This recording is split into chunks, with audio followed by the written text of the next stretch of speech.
K Sudhakaran എംപിയെ വീട്ടിലെത്തി കണ്ട് TK. ഗോവിന്ദനെ shawl അണിയിച്ച Sudhakaran സ്വീകരിച്ചു. തളിപ്പറമ്പിൽ ഗോവിന്ദൻ സ്ഥാനാർത്ഥിയാകുന്നതിൽ കോൺഗ്രസിൽ കടുത്ത എതിർപ്പ് ഉയർന്നതിനിടെയാണ് സന്ദർശനം. തളിപ്പറമ്പിൽ ടി.കെ. ഗോവിന്ദനെ ഒരു തരത്തിലും അംഗീകരിക്കാൻ കഴിയില്ലെന്ന കടുത്ത നിലപാടാണ് യൂത്ത് കോൺഗ്രസ് സ്വീകരിച്ചിട്ടുള്ളത്.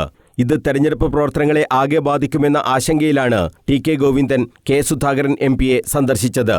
സുധാകരന്റെ നടാലിലെ വീട്ടിലെത്തിയാണ് കൂടിക്കാഴ്ച നടന്നത്. സ്ഥാനാർത്ഥിത്വവുമായി മുന്നോട്ടു പോകാനുള്ള നിർദ്ദേശമാണ് കെ സുധാകരൻ ടി.കെ. ഗോവിന്ദന് നൽകിയത്.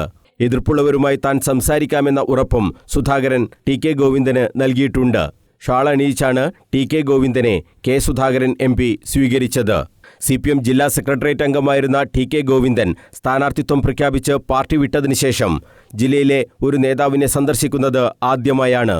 നേരത്തെ KPCC നേതൃത്വവുമായും പ്രതിപക്ഷ നേതാവ് VD സതീശനുമായുമാണ് ടി.കെ. ഗോവിന്ദൻ സംസാരിച്ചത്. AICC general secretary KC Venugopal ഇടപെട്ടാണ് ടി.കെ. ഗോവിന്ദനെ തളിപ്പറമ്പിൽ സ്ഥാനാർത്ഥിയാക്കാമെന്ന ഉറപ്പും നൽകിയത്. ഈ ഉറപ്പ് ലഭിച്ചതിന് ശേഷമാണ് ടി.കെ. ഗോവിന്ദൻ വാർത്താസമ്മേളനം നടത്തിയതും. News bureau, Kannur.